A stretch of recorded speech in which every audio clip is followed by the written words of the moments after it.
Balimaou, l'air est grave. Burkina Dougou contour de beka wuli bika boli kana I Khalifa Malabi. Malion, mami ye kuma info. Koro maire adjoint na toko Issa Sagara. Ko Burkina Dougou chaman de wula. Awa ko Burkina be mu bolla kana Mali kono ko olu a charge ga bo olu ma ko mogo be Assimi Goïta ka deme la.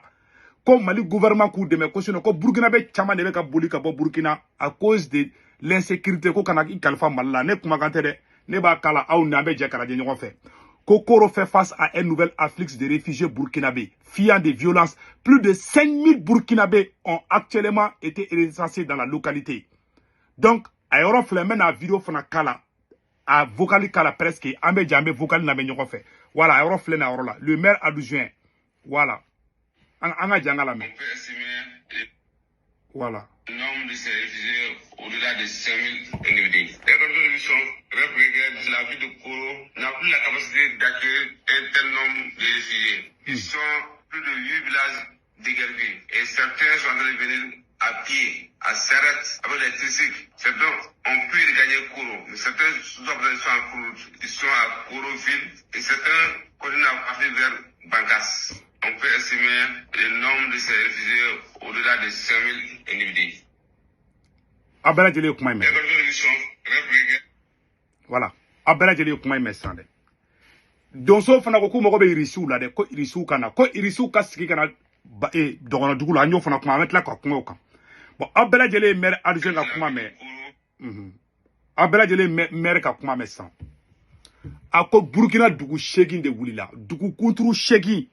o de wulila Burkina Faso u bulla kana Mali kono.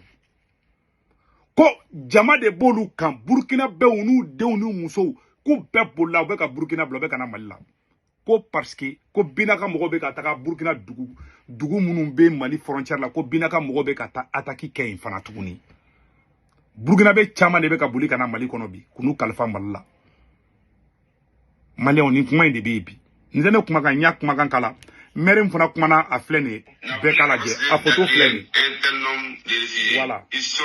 plus de 8 villages déguerpis et certains sont en train de venir à pied, à Serret, avec les tricycles. Certains ont pu regagner Koro, mais certains sont en Koro, ils sont à Koroville et certains continuent à partir vers Bankas. Voilà. On peut estimer le nombre de ces réfugiés au-delà de 5000 individus. Voilà. Les contributions reflètent la ville de Koro n'a plus la capacité d'accueillir un tel nombre de réfugiés. Ils sont plus de 8 villages déguerpis et certains sont en train de venir à pied, à Serret, avec les tricycles. Certains ont pu regagner Koro, mais certains sont en Koro, ils sont à Koroville et certains continuent à partir vers Bankas. Abela jeli kuma me sisan nya siga kande akala me ko tiere la olu tse ka foko Burkina bo ka to Burkina parce en BAC di mais tiere la olu tse Burkina be ndoni koro ko gouvernement ku deme ne tila sila di ka fo Assimi Goïta ngana ni video nye information di ambe do kala ka ko ko ka herai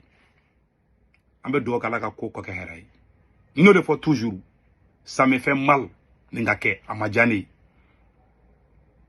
ka fofana ko ni beke ambe profiter mbaketa ne to mogoy quoi ne mu kera nanga nga nyogon de mem na mba de bola malion aw kana ni Burkina be munana akonu gen quoi aw iriswa amba nyini Mali gouvernement fana fait ma ka duna me na ife u kafsani quoi Burkina be chama de be ka boli ka Burkina bla kana Mali lantendo go la avec ka kede ne mu ka Mali ka kuma ni fodi parce que ni a fa te famia quoi comme menda mentique maire yere ka adjoint de boraka kuma to ko Issa Sagara Koro maire adjoint de flé premier adjoint de maire o de kuma kan flétan ko tiena ko lu tesebli ko Mali autorité mo vraiment ma nyina Assimi Goïta fait délit de do ambalma Burkina be munu be ka boli kana Mali kono bi idija olu kana kongo kono olu mine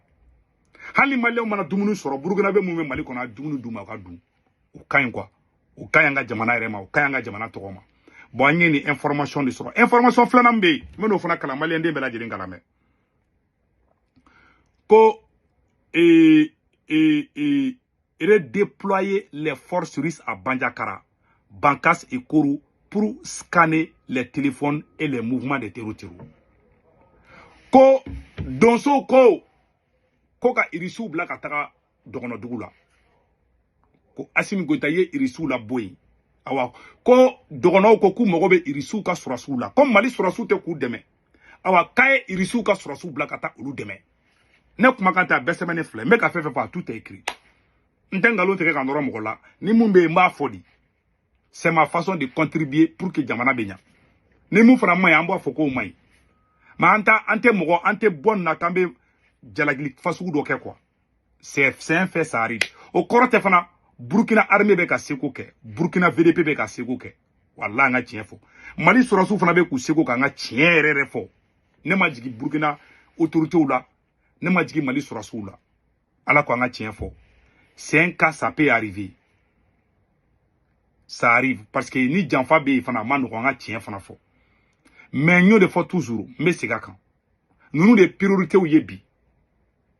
parce que Dien beka me bi kanga dugu kunturu de beka wuli ko ayese dugu do beka boli kata dugu were la amba kli to anga solution do ngini entre nous o de ko so ne afo ko ka négocier ni tero ne se ko tungara ta fait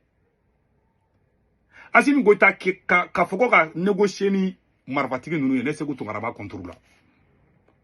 ne be négociation kelem fen anga surasi munu be nolu be bla o diago o be négocier mais ni négocier ni nunu marfatigi nunu ye kelete bande ba fina de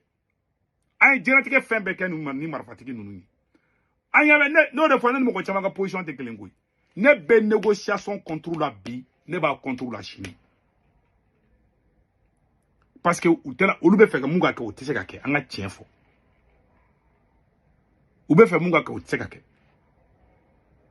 am se ka mu funa ku ka funa ka marfa bla mais ko kan sigi ka négocier même mu ne négocier aba pré de abe Mali surasi mo million kili abo de recruter abo de ke aga bo yere kele ko non wati la na ma yere kele dabla chasse aux sorcières ani nyogon buru jaw ndabla aba ko fla ba soro jamana be kera teru tay wallahi bilane be ga cheni fana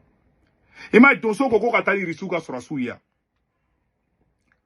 kai risuka surasu to yoroina wallahi ni ka ataki nun kuntake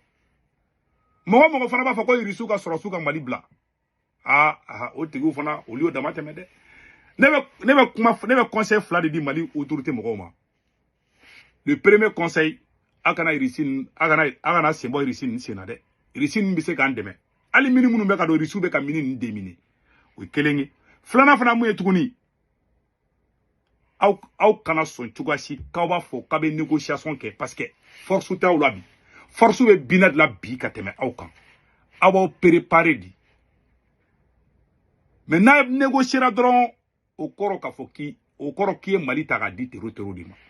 maka tien di fina wallahi ne be négociation kelem fait anga surasu bubulu ou banga surasu do blambu ga mo do bla ne to contrôle la weke ali Amerique buke Amerique ni Iran buke irisu ni Ukraine buke ni ga surasu be tiana kangulu fere ko lu be bla ali ni fana buga mo bla o consensus et ça c'est fait mais ka foka nga sika foka nu ni wati la na ya ka ay jamana jamfa solution la bambe no de fois ambe kuma ambe solution de di solution be bi o ka marfar takata ntele ay almamun to ya ala kama abe zirinda mun na réseau kaya be dabla abe mun ke centre abe manga mo million kele de recruter ago kamada doso la ago kate VDP créé ago kadale ma surasi de la bo asimi gota malion mo be surasi million kele de la hal ni ma dumuni di malema hal ni saraw be tegede hal na be tege sarala di billahi ne se ko tungara ne sona hal ni malem be contribuer ni asimi gota Mali surasi million kele na recruter damne ne rebe contribuer la ni ma ke o koronte halala na décidé ka be surasi million kele ta billahi ne rebe campagne ka asimi ola voilà ma solution mais attaquer voilà les problèmes ça dit agana ka kuna ko ne ba asimi contrôle te quoi ça dit jamana ka nga jocho mi tete ko de ke quoi abe surasi mina odila c'est ça les problèmes jamana nga nya karambe kuyi jamana nga nya karambe Mali fe be ko halala do ko woro tan de do aba do ne be Mali fe mo ba bla kuna ko te Mali fe billahi halala dinte billahi na sege bida soro nyama dindu ne munke Mali nge u viromante mu yakai nena asimita hali ne ke président bi ne ka asimi goita mene bi billahi tallahi men kali alala ne te ko jugu kala parce que ne abe Mali dila na on abe vengeance ke doro jamana tejo o beni ga kilna tadi ça c'est ma position nte tero fait nte faransi fait ngo de mali anga fara ngonga ali Bassirou Diomaye Faye ani songo flek la ay ne kata doga côté ta farali be woro ne to de fait ne ka problème yodi ne ni ne ye fara la doro ne di ne ka mo kere bi ta soro atigi ye tieni ngala di atigi de be faralu ke o de be na simije ni e segene segu tungara bi ko saraka do de be ka be bo ko Ousmane Sonko ni Bassirou Diomaye Faye bi tege de ne ma bila ne ba saraka bo parti pris ne ta la quoi ne be fem fo bendi o bengele ne kumbe fa asimi ni shogele fana kunga bendi al ne be ka me ko Burkina Faso ko mangando be ko capitaine naka tieni nyogonche ne rebe na video kula ka fo capitaine ngena ini sorasi mun yokuruta ka kana kale ne ta odorondi 1.2 ni ne kene yiye kibe janfara ne ba fo de abina fa asimi kumbe ka janfa mu ke sajo la ne o fo korota ko ne be ko lu faraw o ki tieni ne kene jogo ne ba la kali aka jamugo mo kana dala ou c'est ton problème awani de kene kerabi nin kerabi awana be fe kelen ga ban 6 millions clés Mali mana 6 millions clés recrutés Burkina ka 6 millions clés recrutés Niger ka 6 millions recrutés walla ambe Europe ben nettoyer ka ban pew aman dan d'ici la kan kolongolo fo Bamako fo Kidal hali mo ko tanki na Mali na 6 millions clés ta billahi tallahi hali tero kasa ota ibli uka chadi problème yo uka chadi nan fana tiara do rambe soula kuma be bana ay faraka bo mo la bo mo si jam bo mo si surun croané de magante da parce que sur la maintenant figi den do fana bi profiter ni kelet la ka sur la nyon do la gushi ne abu belaw ka sur la nyanga révolution ga mo ko le kuntala o be ka sur la même yere la gushi o le re faranga ga révolution nge comme sur la sou ye betu do tadon ala ni video black ambe